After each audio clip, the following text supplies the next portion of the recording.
Assalamualaikum dan salam sejahtera. Anda sedang menonton Agenda Awani secara langsung dari studio Awani di Bukit Kewangan, Kuala Lumpur. Dan tentunya berita daripada negara China ataupun yang diberitahu oleh duta negara China ke Malaysia tentang penemuan oleh satelit China Gaofen 1 tentang ada objek yang dipercayai berkemungkinan cebisan daripada pesawat MH370 kira-kira 120 km ke barat daya.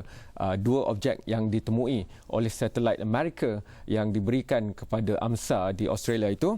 Untuk itu saya ingin terus bersama dengan Datuk Dr. Ahmad Sabirin Arsyad, walaupun di studio saya sudah ada Datuk Kapten Nick Huzlan, bekas Ketua Juruterbang Penerbangan Serantau MAS dan juga bekas Juruterbang 777-200, tapi saya nak mendapatkan kepastian tentang imej laluan satelit ini kerana kita tahu Datuk Dr. Ahmad Sabirin sebagai CEO ATSB, Astronautic Technology Sdn Bhd adalah pakar yang melihat pada rangkaian satelit yang boleh kita minta tolong untuk mencari di kawasan selatan Lautan Hindi, dan di sini beliau telah mengatakan bahawa rakan-rakan seluruh dunia memberikan 11 satelit untuk laluan itu.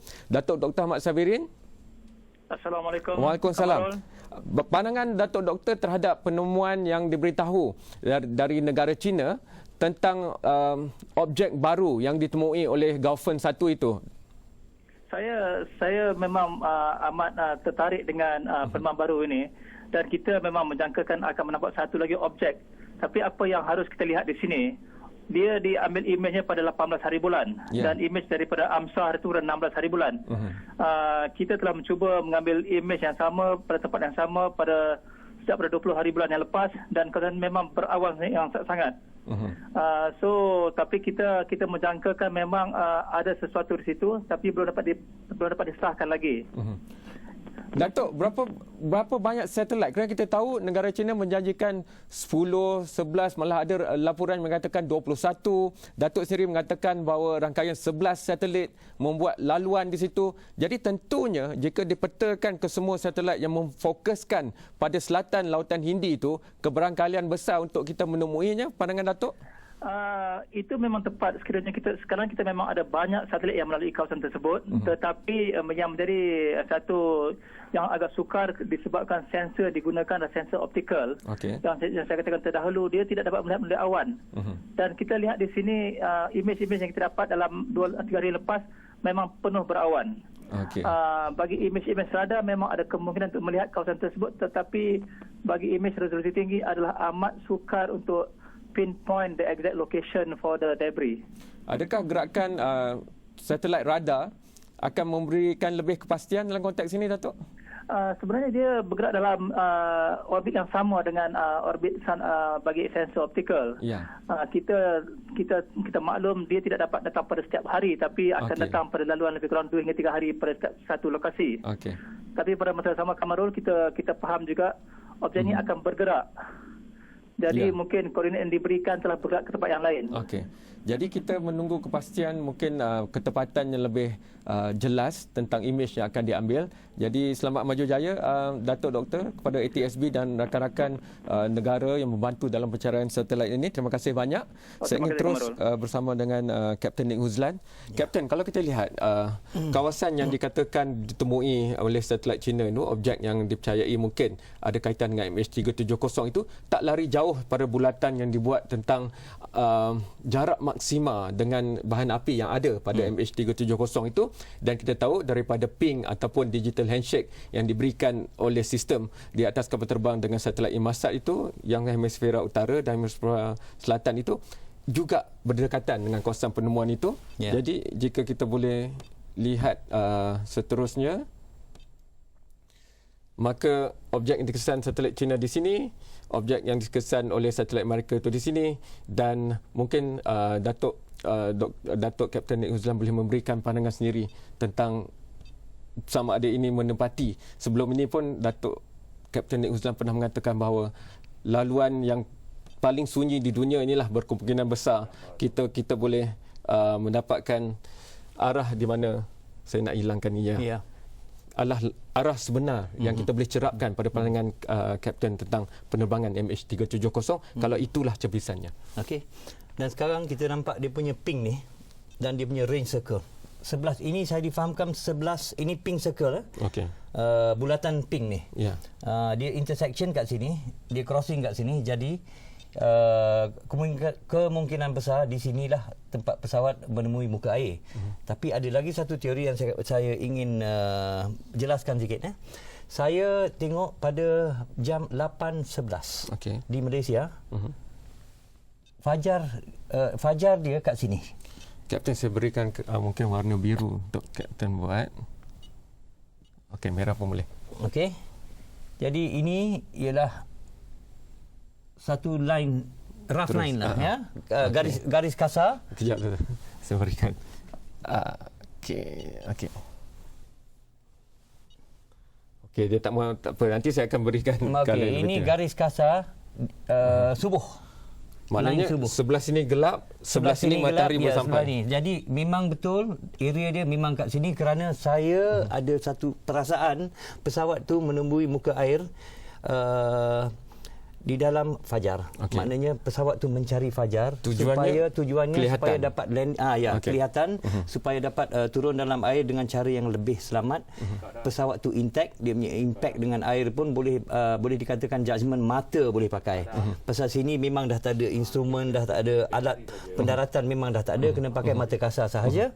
Dan dia punya aim supaya dapat mendarat dalam air dengan speed yang perlahan, tidak melawan ombak dan masuk dalam berlawanan dengan angin supaya speed contact tu lagi rendah dan pesawat dapat turun dengan tidak terlampau tak meletup. Memang tak meletup kerana minyak dah habis.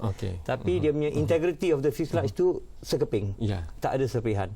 Jadi kalau kita tengok dia punya satellite image tu, nampaknya konsisten dari segi dia punya ukuran, konsisten dengan kepak pesawat. Okey. Ya. Saya nak pergi rehat yang pertama, tapi apabila kembali nanti saya nak minta juga Kapten ulaskan tentang transkrip yang kita diberitahu dalam sidang akhbar ini tidak tepat sebenarnya. Kita akan ulang sebentar lagi kembali untuk melihat sebelah mana gelap, sebelah mana cerah, dan itu memang logik dengan laluan yang kalau dipilih oleh siapa pun yang menerbangkan MH370 memang boleh sampai ke titik itu. Itu kita bincangkan selepas ini.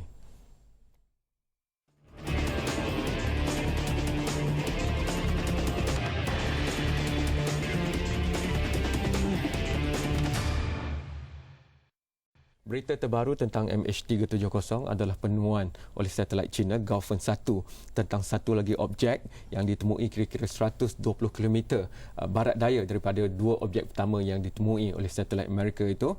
Dan saya mungkin nak minta Kapten jelaskan mungkin ulang sekali lagi tentang bagaimana dan kenapa rasanya itulah tempat yang dipilih untuk siapa pun mendaratkannya, kerana faktor sebelah sini gelap dan sebelah sini cerah kerana matahari sedang mula muncul. Ya, matahari kita dah 8.11 di sini ya. Bagi timing 8.11 mungkin subuh is somewhere around here. Sini gelap dan sini cerah. Jadi ini akan pelan-pelan dia bergerak bila matahari naik lah. Pukul 11 dia move kat sini. Jadi bila kita tengok di sini, inilah likelihood pesawat tu jumpa muka air.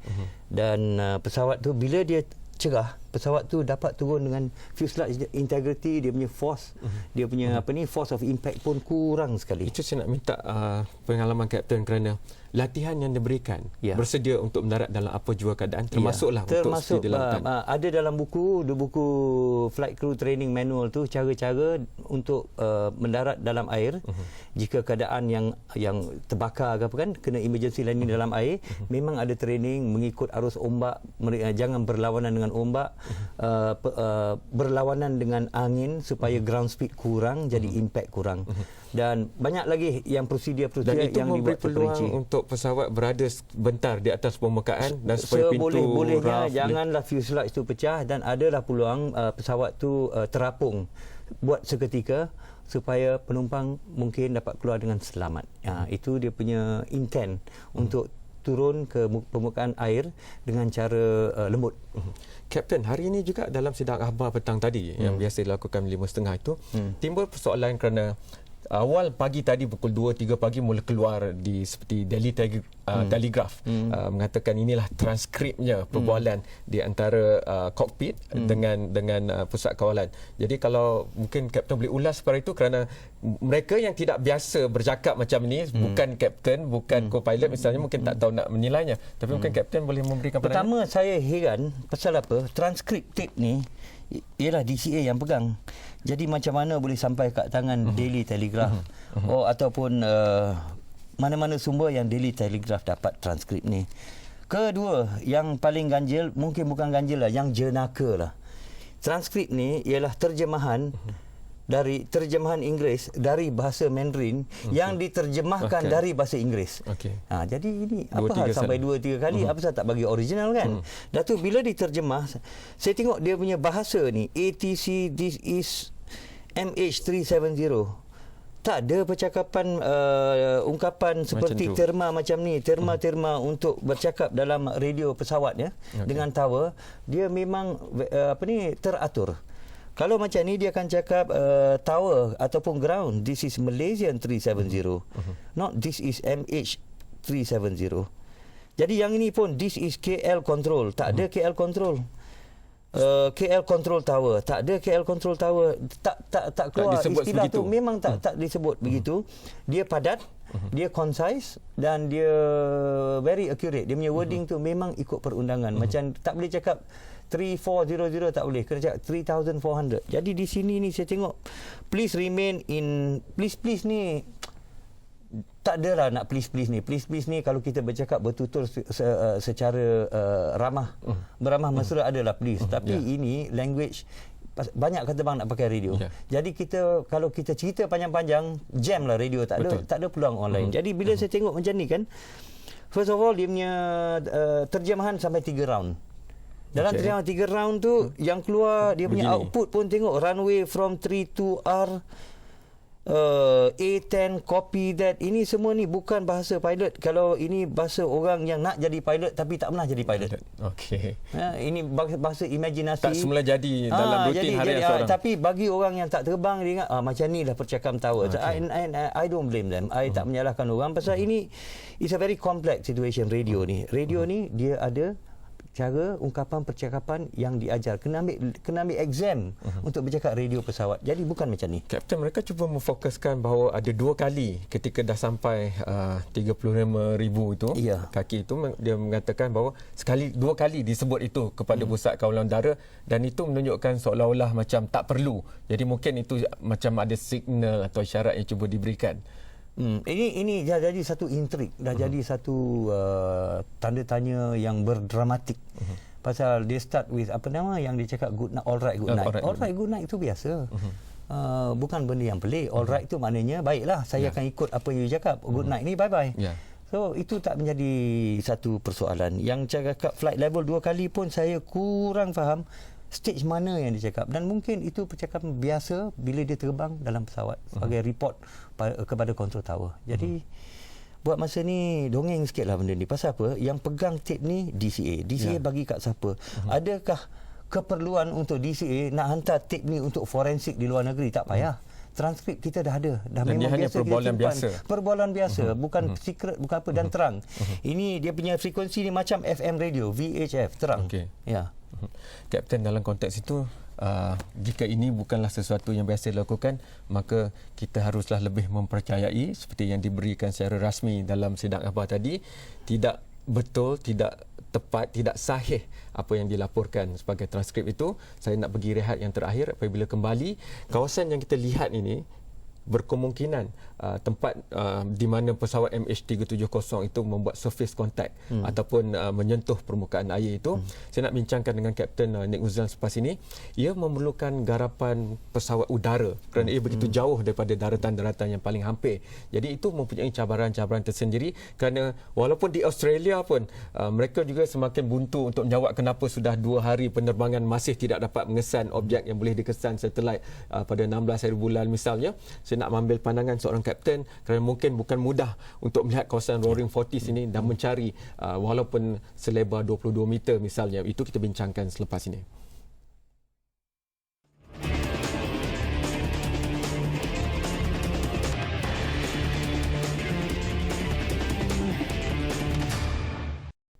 Anda masih menonton Agenda Awani dan kita masih membincangkan tentang maklumat terbaru tentang MH370 penemuan oleh satelit China Gaofen 1 bahawa ada lagi satu objek yang berkemungkinan cebisan daripada pesawat MH370 dan itu sedang diteliti. Tapi saya nak terus bersama Kapten Nick Huzlan. Kita tahu kawasan ini sudah pun dahulunya Kapten datang mengatakan Roaring Forties dan sebagainya. Dan ini tentunya juga memberikan cabaran begitu besar bagi sebarang pesawat udara dan laut yang ke kawasan ini untuk mengenal pasti cebisan-cebisan debris ataupun tinggalan yang tinggal itu. Ombak kat sini tinggi sekali. Mungkin dalam 40 kaki. Jadi dia ada macam valley. Ombak tu tajam naik. Jadi dia ada valley. Okay. Masalah dia, bila kita ada float SAM, debris tu dia mungkin di bawah valley. Bila ombak besar kan, dia tak naik atas ombak. Dia akan remain kat bawah. Jadi bila pesawat tertutup. Jadi bila kita buat search and rescue katalah dekat South China Sea, ombak tak tinggi. Jadi kita boleh buat macam M. Dia punya pergi balik tu M, dia punya pattern cari M. Tapi kalau kita buat di sini tak dapat M, kita kena buat macam ni. Pasal kalau kita buat M jauh sangat, mungkin kita miss area yang tenggelam. Jadi inilah cabaran nombor 1. Nombor 2, angin kuat. Nombor 3, lagi dari segi fatigue, keletihan mereka yang berdiri duduk tengok kat tingkap dengan keadaan pesawat yang mungkin bergoyang-goyang. Dan kerana jaraknya jauh, 2,500 km misalnya, maka kapal terbang pun tidak boleh menghabiskan masa yang lama. Endurance kapal terbang tu dipanggil kan, berapa banyak bahan bakar yang boleh dibawa. Nak pergi sana dah 4 jam, nak balik 4 jam dari 8 jam. Jadi mungkin dia ada endurance dalam 2 jam aja untuk loiter. Loiter ni untuk mencari. Jadi itu lagi satu challenge. Dan dia kena confirm dengan visual. Dari satellite, dia akan cari last position masa dapat tangkap debris tu. Dia kena ambil kiraan dari segi perjalanan arus, calculate arus, dan dia ada approximate new position based on the time, berdasarkan masa yang dia pergi. Dan ini akan merumitkan lagi dengan angin, dengan ombak yang amat tinggi, dengan white cap. Pasal laut tu akan berpecah putih. Wing tu, dia punya debris tu kalaulah kepak, dia macam grey. Dia macam kelabu dan dia tak bersinar sangat. Dia bukan silver, kelabu dia punya wing tu. Jadi nak tengok pun susah. Lagi satu, matahari di sana semua matahari condong. Tengah hari pun matahari condong pasal dia dah jauh kat selatan. Jadi tengah hari pun dia punya ombak tu ada shadow. Ada shadow dari utara ke selatan, daerah shadow dia dari utara ke selatan. Jadi ini lagi merumitkan pencarian menggunakan mata kasar. Kalau dah jumpa sekali dengan mata kasar, peluang untuk menjumpa balik barang tu memang senang kerana dia akan jatuhkan satu buoy yang akan mark tempat tu. Jadi bila debris tu dia dibawa arus, buoy yang sebelah pun dibawa arus sekali. Jadi dia punya chance untuk mencari balik. Katalah kita nampak dah on the way back, dah tak ada minyak lagi, nampak benda tu, terus jatuhkan buoy, kita balik. Besok kita keluar, kita tak payah sanksi sangat. Guarantee dua-dua tu akan float together. Kalaulah betul ia boleh dikenal pasti, maka ini sebenarnya satu lagi permulaan baru pada fasa seterusnya yang akan membabitkan banyak ini yang perlu dilakukan. Akan membuatkan satu pening barulah, a new headache. Pasal apa? Bila dah situasinya dah 16 hari, 18 hari, ekspektasi semua orang amat tinggi sekali. Jadi this is the first lead yang pertama yang nampak cerah sekali. Jadi sekarang macam hurray, tapi jangan hurray lagi pasal itu cebisan kapal. Mana pesawat dia? Kita kena backtrack balik 16 hari, mana agak jalannya arus, di mana untuk mencari kapal tu. Kalau jumpa perkarangan tempat yang kita suspek pesawat tu jatuh, lagi satu cerita nak mencari pesawat tu di dasar laut. Itu memerlukan kepakaran begitu berbeza. Kalau sampai 6,000 meter misalnya, hanya beberapa syarikat dengan beberapa kapal, bukan submersible lagi, pesawat yang perlu dikawal secara alat kawalan jauh itu yang boleh menahan tekanan itu. Tapi itu penceritaan untuk hari lain. Saya nak sudahkan juga dengan Kapten telah ditemu buat oleh pelbagai agensi berita tempatan dan antarabangsa. Tapi kalau yang antarabangsa itu kita lihat sekarang, mereka semakin mengambil sisi yang melihat dan mempersoalkan tentang usaha mencari dan menyelamat ini. Jadi bagaimana pandangan Kapten sendiri dalam hal ini? Okey, off late kebelakangan ni dalam 2 hari ni yang saya dah ditemu bual oleh macam ABC New York sebenarnya kan. Nampaknya dia center on Kapten Zahari punya perangai, Kapten Zahari punya kawan-kawan lah yang akan memberi dia punya understanding. Kapten Zahari yang dah berkawan lama kan, dia punya trend of behaviour orang panggil. Jadi nampaknya dia orang makin yakin dari segi karakter Kapten Zahari ni tidak fit in. Seorang yang suicidal, seorang yang memusnahkan diri, pasal dia ialah seorang biasa. Saya sendiri pun tahu dia sebagai manusia biasa, dia sosial. Selalunya orang yang macam ni dia tak sosial, dia anti-sosial, dia bersendirian, dia pelik pada orang lah dia punya perangai. Tapi Kapten Zahari selama 30 tahun, dulu 10 tahun saya kenal dia, erat, lepas tu we drift apart pasal dah kahwin semua kan. Tapi masih mesra bila jumpa. Saya tak nampak satu pattern yang bertukar. Dah tu kalau tak puas macam tu, dia orang pusing pula ke arah politik. Jadi saya explain dari segi politik ni tak masuk akal. Kalaulah dituduh dia sebagai Kapten Zahari itu sebagai yang buat angkara seperti berikut, tak masuk akal. Lepas dia pergi trial tu, dalam masa 5 jam dia boleh buat satu planning yang terperinci untuk membuat pesawat sampai hilang macam ni.